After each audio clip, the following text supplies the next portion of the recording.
See, I kind of think it should be the big five, and I think Testament should be the fifth.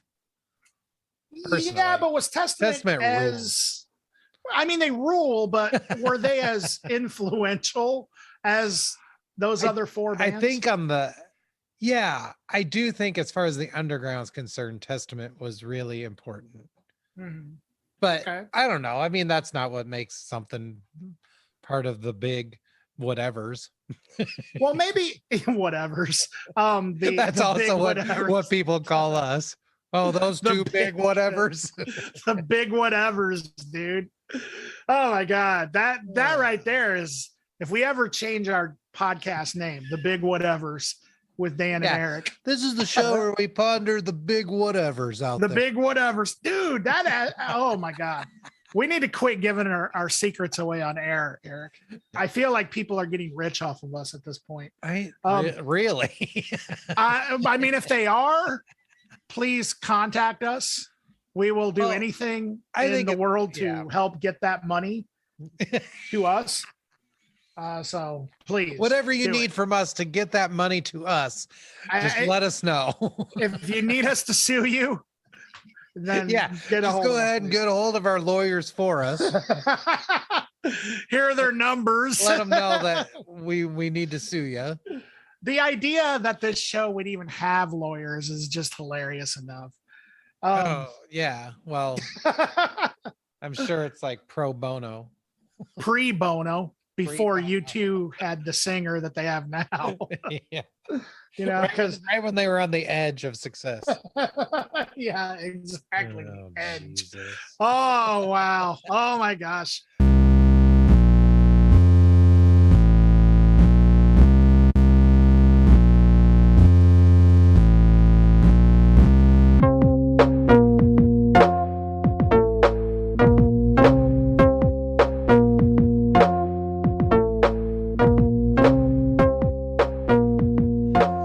You know what it is, though? What?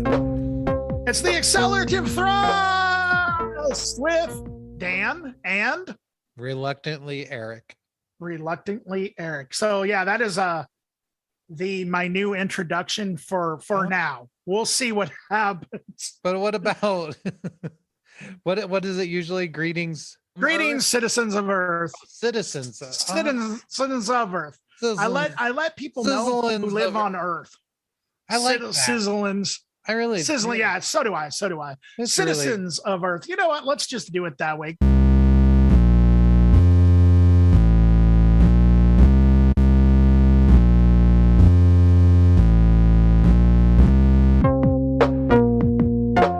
Greetings, citizens of Earth.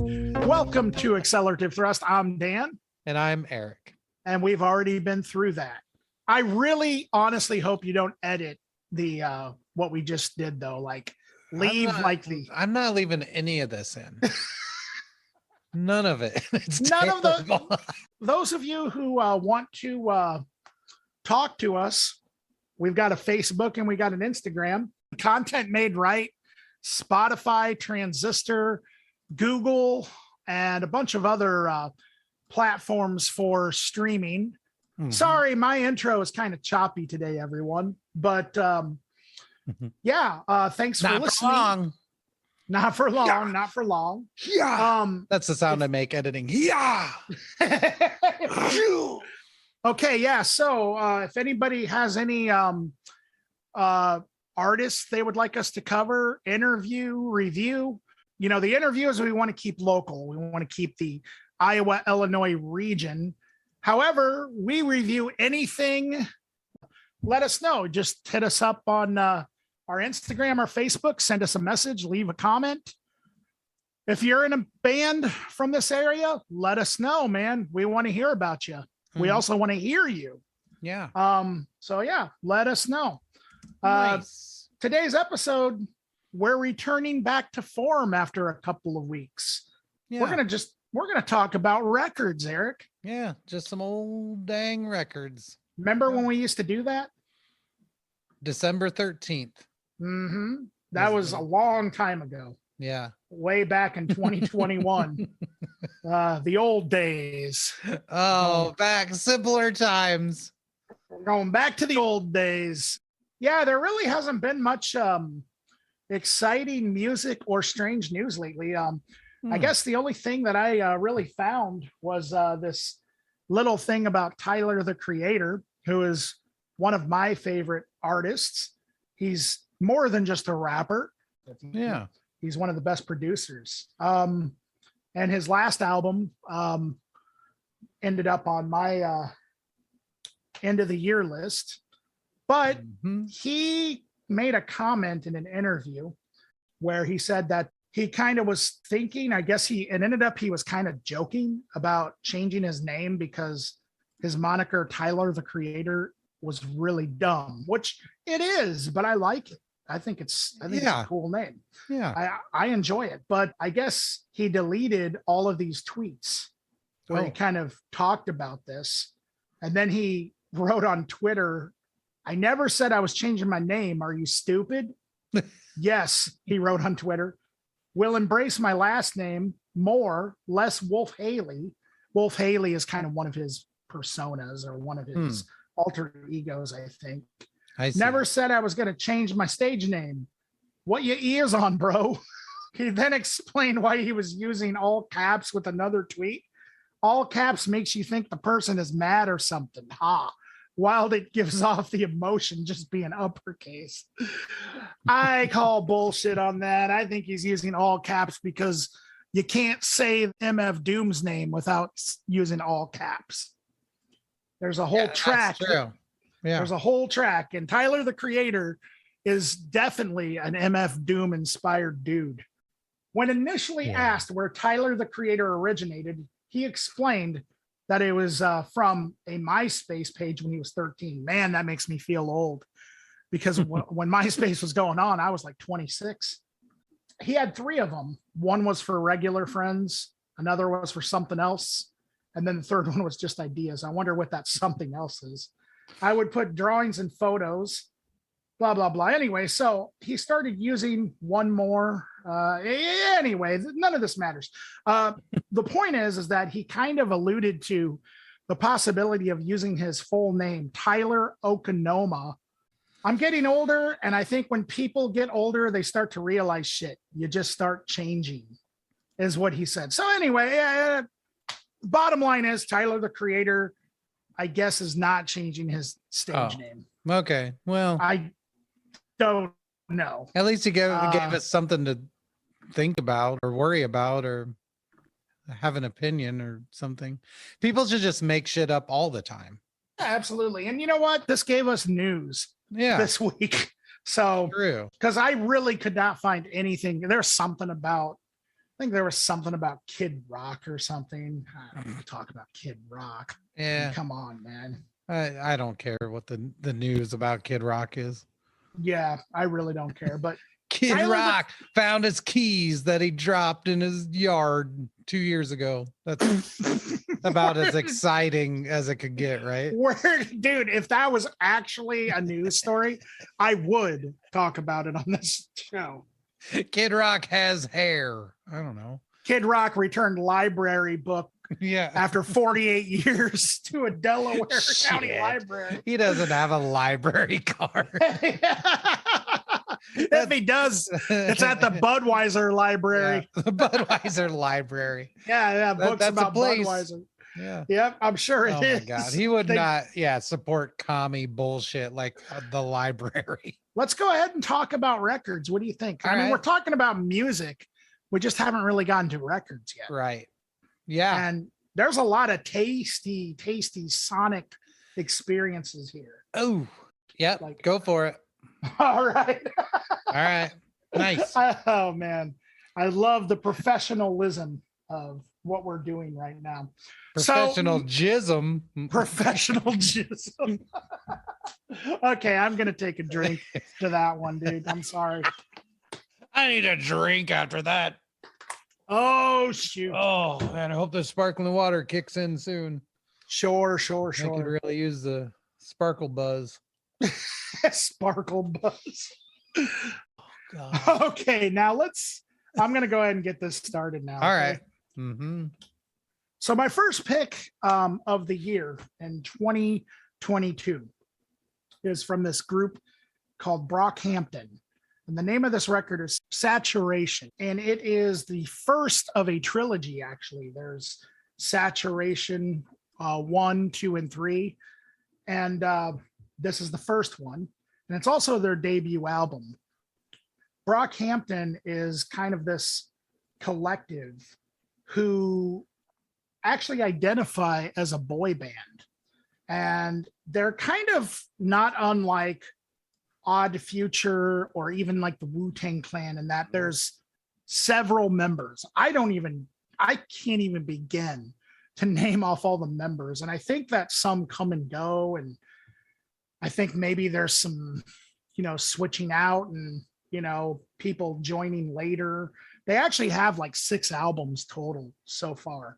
And they actually came out with a new one this year or last year in 2021, which I didn't get around to listening to until like this weekend. So I wasn't able to really put them on my year-end list. But anyway, this is the debut album that came out in 2017.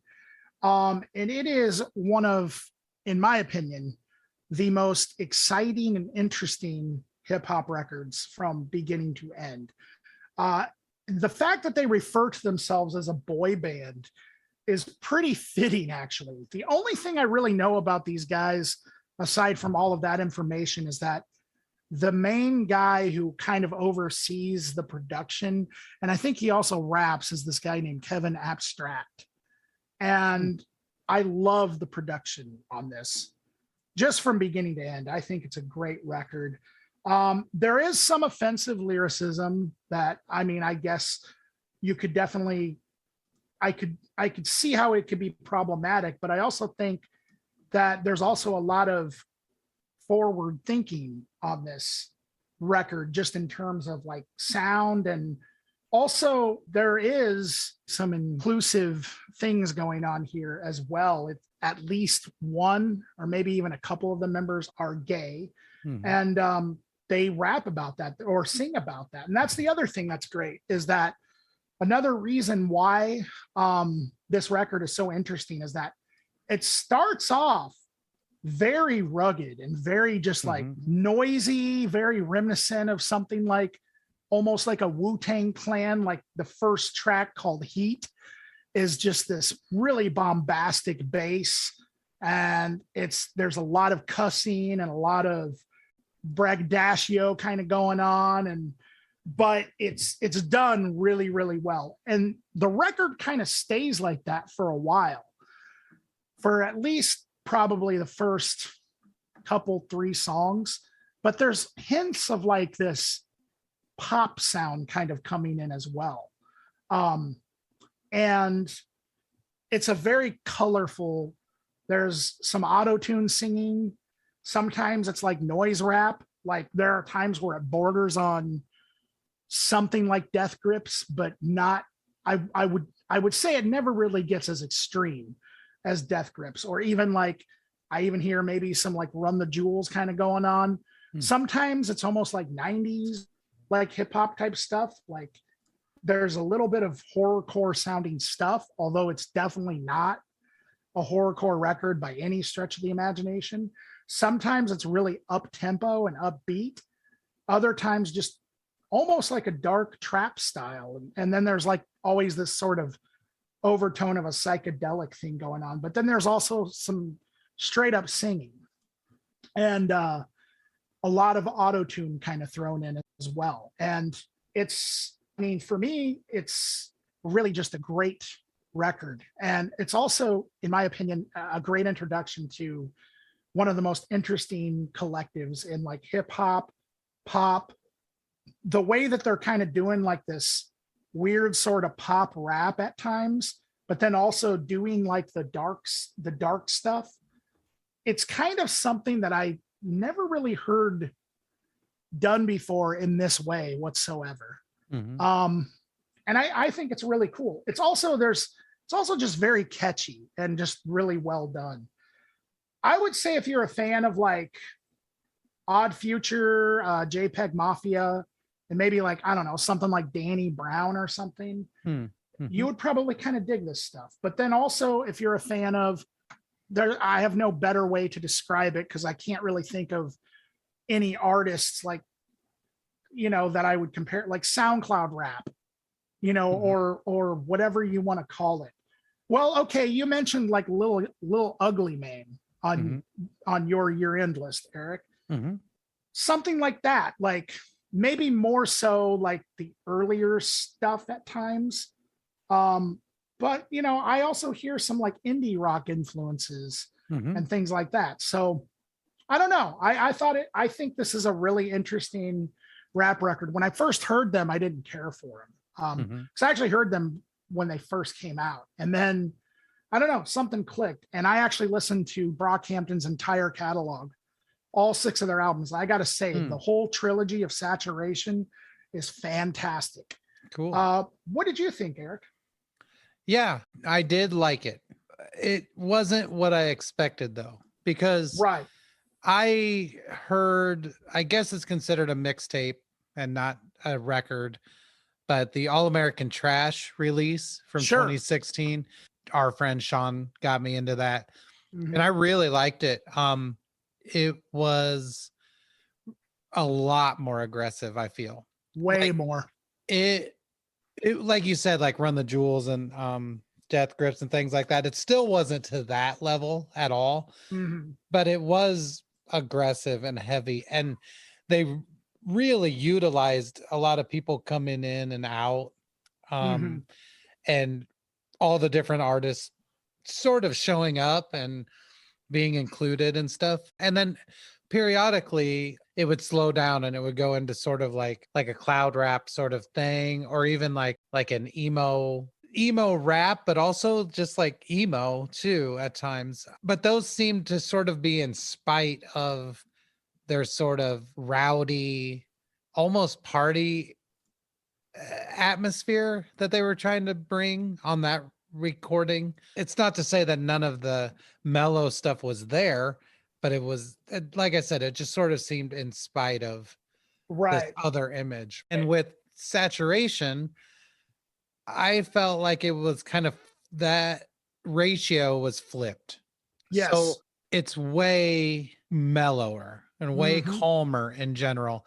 And honestly, more sad feeling, if that makes any sense. And so it's very like emo rap, cloud rap, all that kind of stuff, kind of the drippy stuff I like.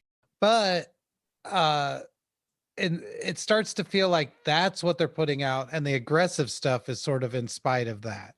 And it seems almost like they feel like they have to put that in there to stay somewhat hard, if that makes any sense, or experimental or something. Even though the emo stuff is really pretty experimental, there's a lot of pitch shifting, a lot of vocal effects, a lot of things that don't make a lot of sense, which I think is awesome. But yeah, the production is super cool. It's very trippy, psychedelic, like Dan said. Overall, very melancholy. Like I really feel like it has this sadness to it that is interesting. It's not misanthropic by any means. It's not like Bedwetter or something like that is sad and wants to express that hurt and have other people experience that hurt, sort of. That's not what's happening here. So I don't want it to sound like this is a sad album. It's not. It just has this sort of melancholy tone to the whole thing. But that's awesome. And the songs that do get sort of aggressive, they're good and they're cool, and I love the production. I think the first song kind of just threw me off because it's like it's an intense sort of song and everything, but then you have someone come in and they're just screaming like fuck you, and you're just like, whoa, okay. I don't know, has this like new metal element to it. It's like I don't know exactly where that came from, because that doesn't really happen throughout the rest of the record. Not that level of aggression. I don't want to say aggression, aggressiveness. Okay. I know that makes no difference to anyone but me, but it to me, it does make a difference. And so I really enjoyed this, but at the same time, I wish they would just kind of lean into that emo element a little more. And the thing about it is they have so many other records, and this being part of a trilogy, maybe they do get there. It's kind of hard to make a definitive sort of opinion on it when I know there's so much more out there and I have no idea what direction they went. That is exactly, I mean? that is exactly why I think this is the record. This is the best record to introduce somebody to Brockhampton to. Yeah. And I didn't know if that you had already heard the mixtape or not. Yeah. Yeah. And I heard that mixtape also. Everything you said about it, I agree with. Yeah. All I can say, Eric, is listen to the rest of their catalog. Okay. Yeah. And I'm more than willing to do that because it is good. And I can see elements of things that I really do enjoy. I'm going to say that my personal favorite, I'll just tell you this, out of the trilogy, is Saturation 2. That's my personal favorite one. The only other thing I really wanted to say about it is on the first record, I felt like the group was represented really well. Like there was a reason to have all those people. Yeah. And on Saturation, I don't know if it's a combination of things or if it's just the fact that there's so much processing and pitch shifting. But I don't really get the sense of this being the group of people that it is. And I don't, like I said, when I listen to the rest of them, maybe that is a moot point. But in this one record, it was kind of like, well, this could be any of them because they pitch shifted it or they whatever. And so it's only when people come in screaming, fuck you. I'm like, well, that's a different guy, you know? But yeah, so I think I need to dig into the rest of the records a little more, but that was sort of my takeaway was like, this is a lot calmer. This is a lot more pop and song based, non-hip hop song based, you know? So it was really cool. It wasn't what I was expecting though. So which is fine. Yeah, that's where you find stuff you really like is when you're not expecting it. So absolutely. Brockhampton doesn't owe us anything. Nope, they don't know me. Yeah. But y'all don't know me. Speaking of unexpected things, do you want me to talk about my record? I do. Okay, so this record seems to have quite an underground sort of cult following. I had never heard it. My nephew told me about it because it was weird. Actually, it was us reviewing Farrah Abraham that led him to talk about this record. So everything does. Yeah, everything comes back to Farrah. That's the slogan for our show. But yeah, the record is called Lift to Experience. The album is called The Texas Jerusalem Crossroads. It originally came out in 2001. So this is pretty old, but yeah, I'll just kind of give a rundown of what this is and then I'll talk about what I thought about it. So Lift to Experience is a rock band from Texas. I think Brockhampton's from Texas too. So they are. This is the Texas episode. Wow, Justin Comer's from Texas. Not true. That would be great if you we're from Texas. Shit. I'm from Texas now, son of a bitch. Or I guess they probably go get a steak. They say son of bitch. No, I'm just son kidding. Of bitch. That's Louisa County. No, but okay. So anyway, they are a rock band from Texas. They formed in 1996. They played out a lot and got somewhat of a following. Then they got signed to a very small record label. They made this record in 2001 and then they broke up. None of this sounds that interesting except that the album is a epic, sprawling concept album about the second coming of Christ, Jesus Christ, if you didn't know what I was talking about, the second coming. Not Dan Christ. No, or John Christ from Danzig's band. Alex Christ. Alex from the Closet Christ from Closet. God damn it, Dan. I'm never going to get through this. Okay, right. Sorry. So this is a concept album about the second coming of Christ / Armageddon revelations, that sort of thing. And for whatever reason, it happens in Texas. I don't know. The album cover looks like a mid 90s hip hop record. It's a No terrible Limit. cover. I love it. I can't believe Me it. too. It's one of the elements of this record that keeps you coming back and saying, what in the fuck is going on? Yeah. So the music is very interesting. It's theatrical and beautiful. And like I said, sprawling. The songs are long.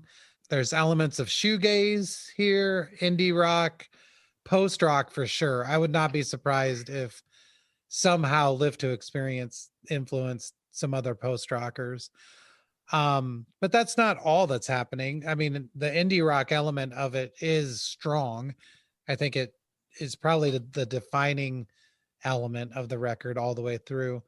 The singer does periodically sort of talk, and it's almost funny, but it's not like, if anyone out there is familiar with John Wayne, Texas Funeral, it's not unlike that, but it is extremely not like that at all also.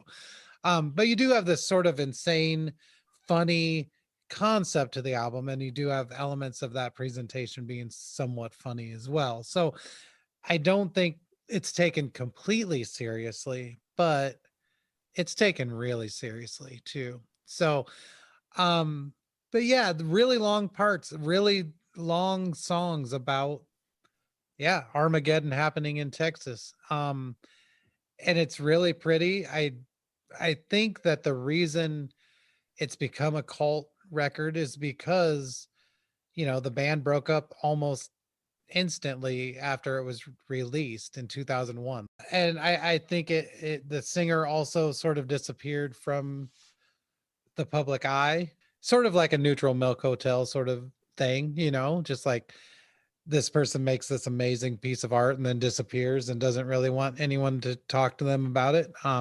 But yeah, I would say it's really cool. I listened to this a few times now, and I think it's as good as anything else that came out at the time, if not better. But yeah, I think it has the best parts of like Tripping Daisy, The Strokes, Godspeed You Black Emperor, Modest Mouse, Slint. I think it is a slightly more experimental than a lot of that stuff, but it's like deeper and richer than those too sometimes. Like they really go a lot of places. I've never listened to Pavement, but when I've overheard someone else listening to Pavement, that's sort of what I think this sounds like a lot too.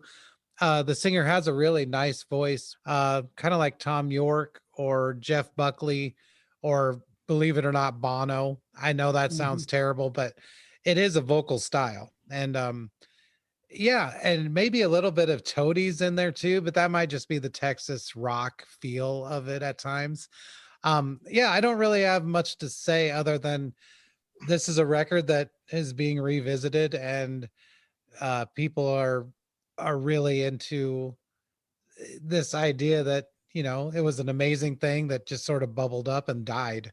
And I think that's interesting. What do you think, Dan? Yeah, this is I had heard of Live to Experience a long time ago. Actually, Brian Barr, I think, was a fan of them back in the day, if I remember correctly. I know that our mutual friend John Spalding was really into these guys. And when you mentioned this band, I was like, oh wow, I haven't really heard of these guys since like the early 2000s. Right. And it's like, and then I looked it up and realized that there was like way more of an interesting story than I ever thought with these guys. Yeah. Yeah. Everything that you said, as far as the description goes, there really isn't much more. I mean, I can really add to that. I think that this is like elements of like post rock, like Midwest emo, indie, some Americana and shoegaze, even a little bit of noise. Like the artists that I wrote down that I think people could potentially get into this record if they're fans of was like Sunny Day Real Estate, particularly the album How It Feels to Be Something On. Radiohead, Slint, Wilco and Sunvolt, and Drive-By Truckers. Yeah. Particularly the spoken word Drive-By Truckers material. And John Wayne. Right. As you mentioned, because I was like, okay, there's this weird element of like spoken word, and it's not gibberish like John Wayne, like you were saying. It actually has like a purpose. Like there's obviously a reason why they're doing this. And also gospel hymns. And like, as far as the guitar tone, yeah, it's absolutely gorgeous. There's reverbs, like the guitar tone sounds like glitter at times. It's just really, really good. But as you said, I hear the Texas in there. And don't forget, when you mentioned Tripping Daisy is also from Texas. Oh, for real? Okay. I didn't realize that. Yeah. They're from Texas. That makes sense. Pretty sure. And then the Toadies, yes, only because of the religious sort of feel more than anything. But also I could hear like some Flaming Lips, like kind of going on. And all kinds of stuff. I mean, but what I am going to say is that's a recommended if you'd like. It doesn't sound like any of those at the same time. It's totally something. This is a monster that stands on its own, man. And I mean, it's a double album. I would say exercise a little bit of caution. It can be very intimidating, especially when you look at that. It's a double album and some of the songs are almost 10 minutes long, but it doesn't really feel like it. And it's a very rewarding listen if you have if you're willing to sit down and actually listen to it, if you like all of that stuff. But I think it's also a very specific type of thing that very specific type of music people are going to get into. If you were a fan of Slint Spiderland, this is like Slint Spiderland on steroids. It's just in a way. But it is, like you said, it's got the religious theme, you know, and it's beautiful. It's honestly one of the most beautiful pieces of music I've heard, like from a guitar band. I mean, it's so good. And it's even better, I think, that, as you said, it comes from a place of just pure mystery. Like what happened? Why did this band break up? Did this record freak these, you know, because even like I find that a lot of like weird sounding stuff like this has backstories. And I'm not necessarily one to get into like, you know, what are these people lives like in the music, but when it's from an album that is so just like WTF like this, I can't help but think about like, okay, what was going on? And because it's a trio, this band was, what was going on in their lives that inspired them to make such a piece of music? And that is also what I think of Slint Spiderland. That's also what I think of Tool's Anima. You know, that's what I think of the Drive-By Truckers when I listen to like, you know, their double album, Southern Rock Opera. When you know, such an interesting piece of music exists like this, and then all of a sudden, poof, it's gone. Like no follow-up, no explanation. It does make me want to know the backstory of the people in the band. I love that. Really, really great pick. I really enjoyed it, Eric. Well, and we can thank my nephew for that. Thank you, nephew. Thank you, nephew. So let's get into our local pick, Justin K. Comer and the Unblessed Rest of Us. Justin Comer is an Iowa City multi-instrumentalist. Went to school here. I know Justin from working at a music store. So Justin Comer generally plays saxophone, very awesome sax player. In this project, Justin plays the guitar and a radio and a Zoom pedal, multi effects pedal. Justin K. Comer and the Unblessed Rest of Us is filled out with the other players, Will Yager, who is, I don't think he lives in Iowa City anymore, but he was a student here at the university, plays upright bass. He's a very experimental bass player. I've got to see him quite a few times. Him and Justin also play in a band called Wombat. And then Jake Jones, who is the drummer of PSYOP, drums on, well, at least the old recording drummer from PSYOP. And then Gabby Vanek, not playing the bassoon, but just on electronics. Ooh, we had Gabby on this show. Yeah. So that's a pretty cool band. And yeah, Justin Comer also actually puts on the I Hear, I See program, I guess is a word, here in town, which is sort of like a interesting music showcase. There's also a podcast that goes along with that called I Hear, I See. And Justin also has a podcast called Rock Hard Caucus. And it's like a political podcast. So anyway, I just wanted everyone to know who Justin was. But to get to the record, Justin K. Comer and the Unblessed Rest of Us, it is really good. I think it's really thought out.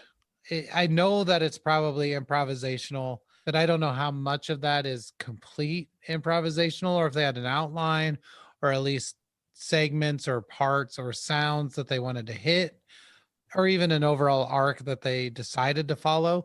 Regardless, it comes off as something that's really well thought out. And honestly, with players of this caliber, I mean, they might have sheet music. I have no idea.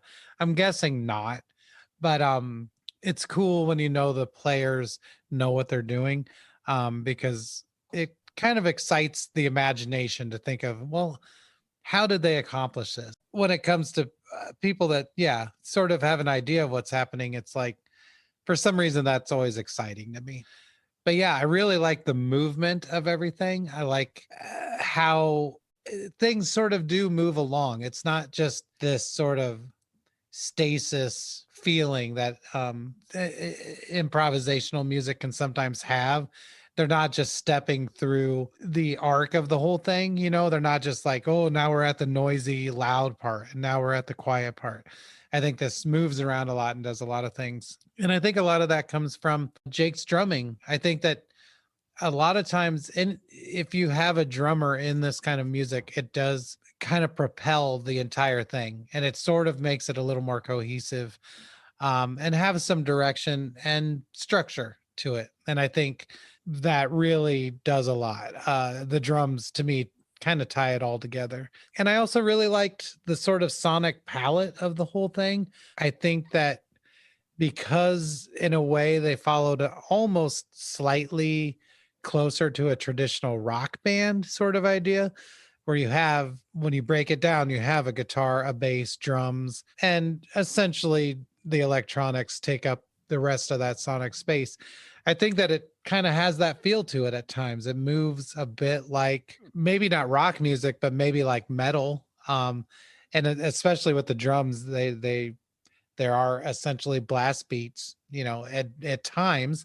There's also a lot of sort of jazz elements to it too, you know, especially when you get something going between the drums and the upright bass.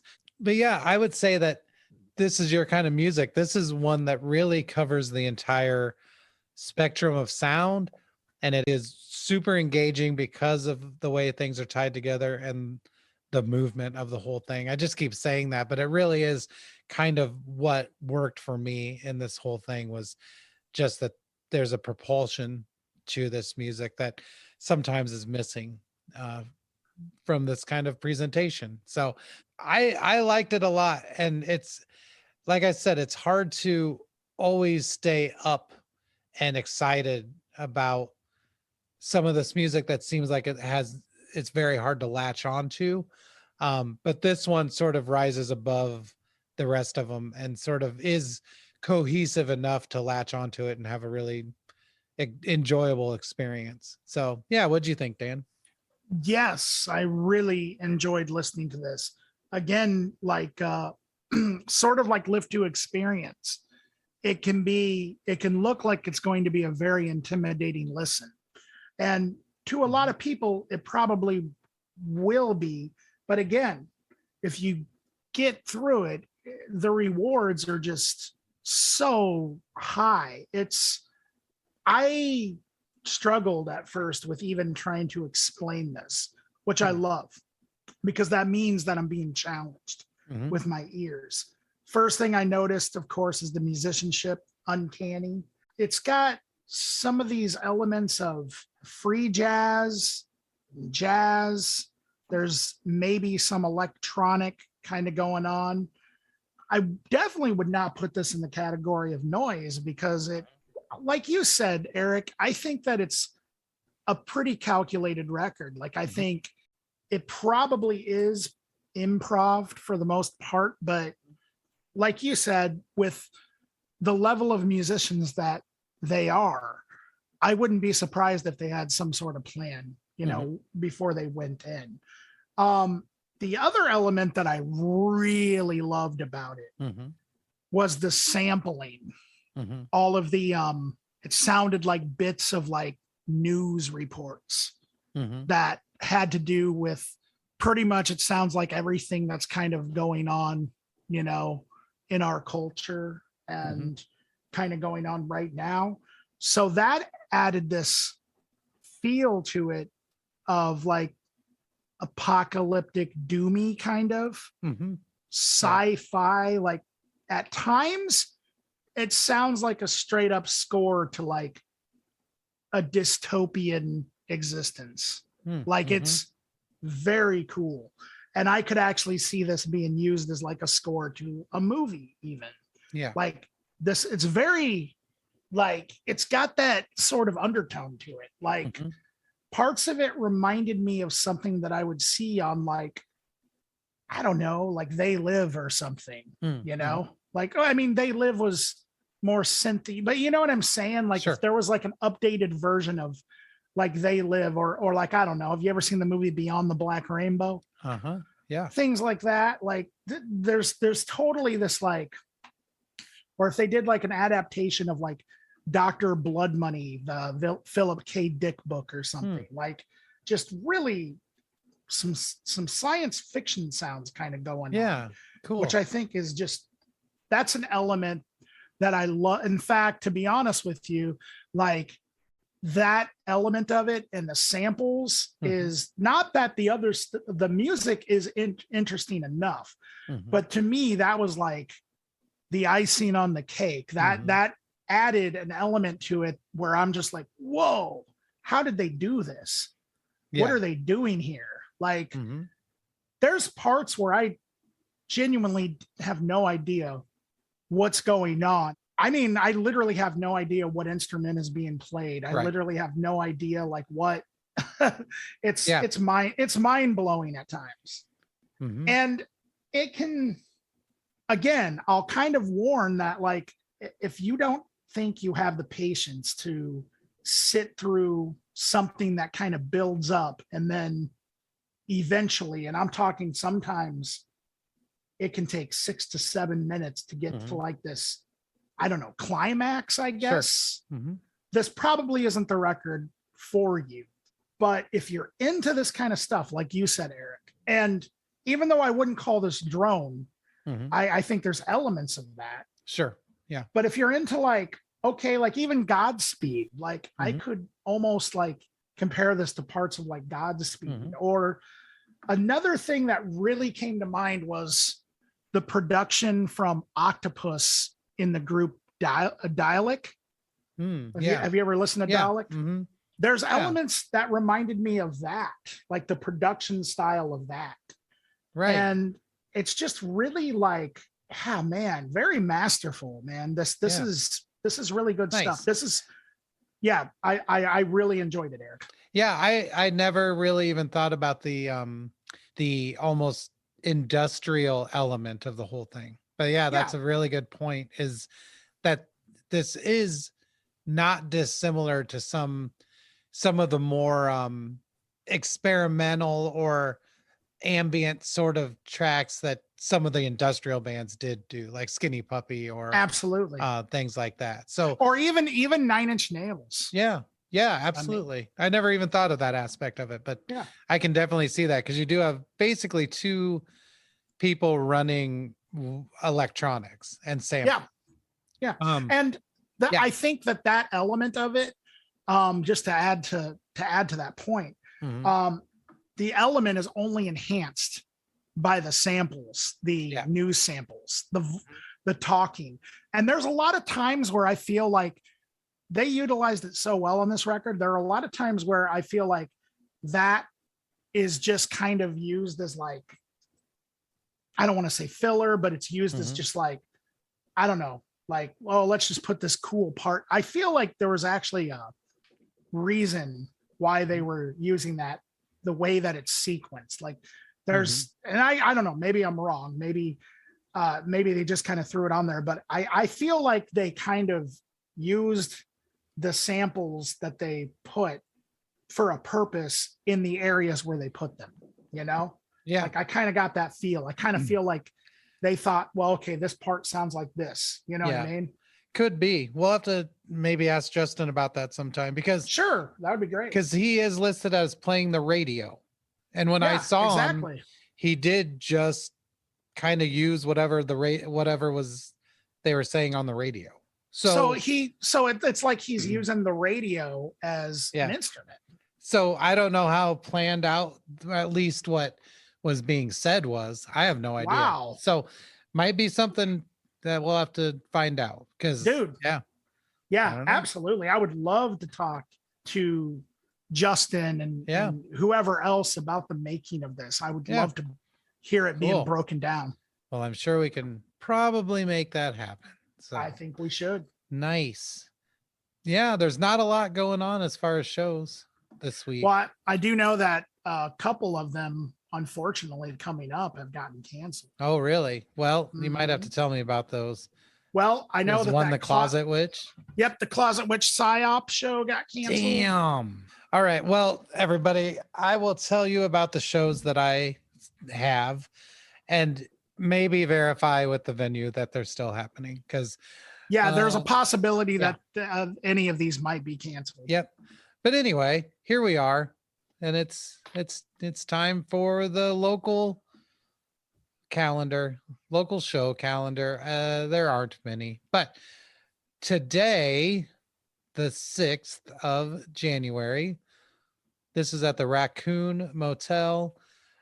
I don't think I know any of these groups, but some of them are local and they seem kind of cool. So Free Truman, Vanity Plate, Road Soda, and the Pivots are playing at the Raccoon Motel on Thursday, the 6th. On Friday, the 7th, we have the Midlanders with McKenna Alice or Elise, I'm not sure, at Lefties. Looks like, Dan said the Closet Witch show is canceled, so that's not happening Saturday. But Saturday, there is a show at the Gas Lamp, Molten, Safe Space, and Non Grata. Again, and that's at the Gas Lamp Saturday night. Also Saturday, this is a weird one. This one is at the Octopus, and it's called Deep Dive, an introspective electronic music experience. I don't know, but it features Obey Gray, DJ Mace, and Hive Mind. So I don't know exactly what an introspective electronic music experience will be, but it's happening.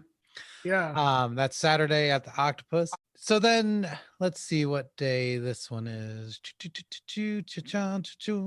And then Sunday at Wildwood in Iowa City, a bunch of heavy metal, Fit for an Autopsy with Ingested, Enterprise Earth, Swines of the Swarm, and Great American Ghost, and Drowning Life. So this says it starts at 6, so apparently that show's going to go till 4 in the morning. That's a lot of bands. But anyway, that's at Wildwood. And that's all I got for this week. I did have more, but things keep kind of falling off. So yeah, we'll just have to keep trying. Things keep falling off. There's, a bunch of stuff happening that is out of everyone's control, it seems like. So yeah, that sounds like, if any of those shows do actually happen, though, any one of them sound like a good time. Yeah, I think so too. So so nice. 2022, Eric, here we are. Do you think it's going to be any better now? 22. Do I think it's going to be better? This is going to sound cheesy, but I honestly think that all we can really control is how we respond to things. Yeah. Do I think things are going to get better? No, I don't. Do I think that my response to the world could be better? Yeah, I do. Absolutely. I think that I'm starting to really accept that some things are out of my control, and I think all of us have to start to accept that, because I think it's kind of driving us all nuts trying to control our world. At the end of the day, we have to just keep living our lives at some point. At some point, because otherwise, like you said, we're just going to be driven crazy by this. So, it's already happened. Yeah. So I think 2022 might be the year that we all have to sort of give up some of the bullshit and make some hard changes in ourselves. As a world and a country and as individuals, I think that we need to start doing better instead of relying on other institutions to do better for us. I agree 100%. So I honestly agree with you so much there, Eric. Yeah. Well, do you think things are going to get better?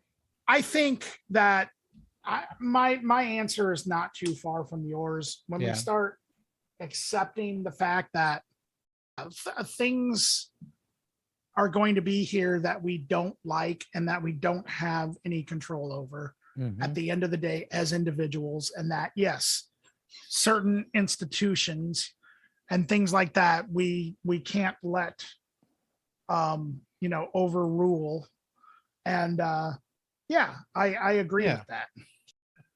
Oh geez, so that's all. I'm all bullshitted out now. Oh yeah, that's the end of my bullshit too. The end of my bullshit. By the way, that was a good point about Live to Experience looking like a No Limit album. Yeah, isn't that record cover so terrible? But it's great too. It's like it's better than the Farrah Abraham cover. I think they're equal. I do you really? Would have a hard time deciding which one's worse. Yeah, I guess that the Farrah Abraham cover could have been a Cash Money or No Limit record. The difference though is that one is on purpose and self-aware and the other one is. Yeah, that's true. So in that sense, I don't know which one's worse. I don't either. I thought I was zeroing in on an opinion, but alas, I don't have an opinion. That would be an interesting episode if we did like our top 10 favorite album covers. All right. I would love to do that. Yeah, let's do that. Yeah, there's so many I can think of. You want to do it next week? Do you want to? I don't know. We wouldn't have to listen to any music. That's true. Let's do it. You heard it here first, folks. You heard it here. We're making plans on the air, folks, for the next episode. No surprises from here on out. Yeah. Like that Radiohead song. Yeah.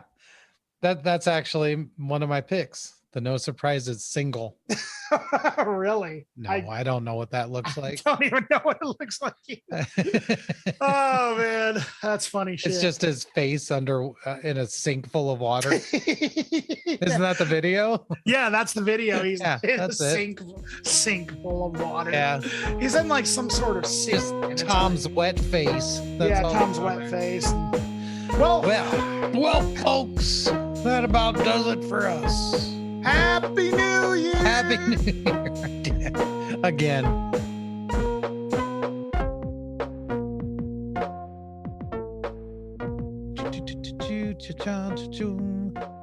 I don't know exactly what an introspective electronic music experience will be, but it's happening. I think it's a cool name.